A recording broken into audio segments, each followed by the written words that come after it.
उत्तर प्रदेश के बलिया से आदर्श संस्कृत विद्यालय समिति सीवान कला का मामला। इस तरीके से कब्जा करने का आरोप का शिक्षक ने किया खंडन। रिपोर्ट राजेश मिश्रा, पूर्वांचल प्रेस दिया।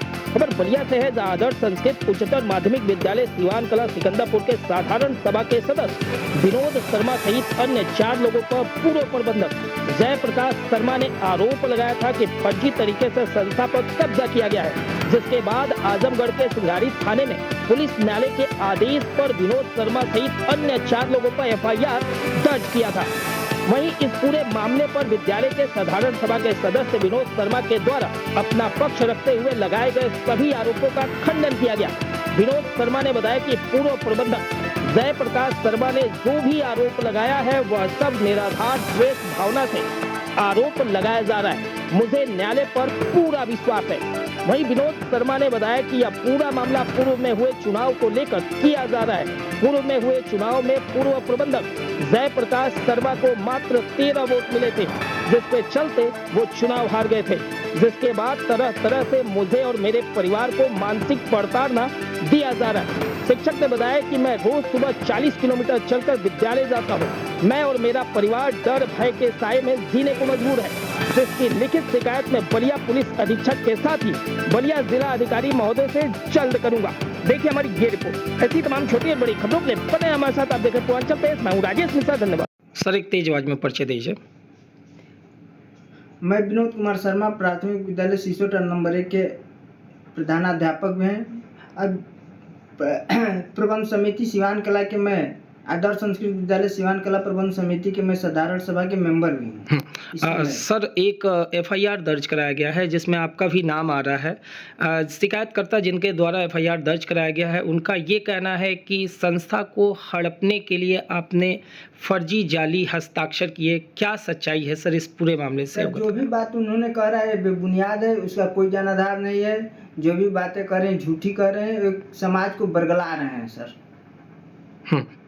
तो जो सर आरोप लगाया जा रहा है इनके ऊपर कि आपके द्वारा जो है फर्जी हस्ताक्षर करके संस्था को हड़पने का प्रयास किया गया है, जिसको लेके इनके द्वारा जो है एफआईआर दर्ज कराया गया है, क्या सच्चाई क्या है?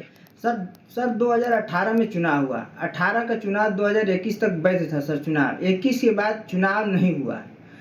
2021 में प्रशासन योजना सर लागू होती है। 22 में प्रशासन योजना जब लागू हुई तो प्रशासन योजना में पद का बंटवारा हुआ सर। उसमें अध्यक्ष पद का एक नया सृजन हुआ सर।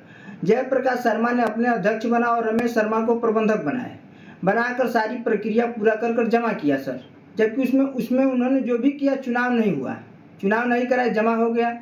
उसके बाद से सर अपने ही खिलाफ अपने ही रजिस्ट्रार को गए और कहे कि इसमें फर्जीफिकेशन हुआ है। रजिस्ट्रार ने जयप्रकाश शर्मा की बातों को सुनते हुए उस जो भी प्रक्रिया किए थे उसको कैंसिल कर दिए।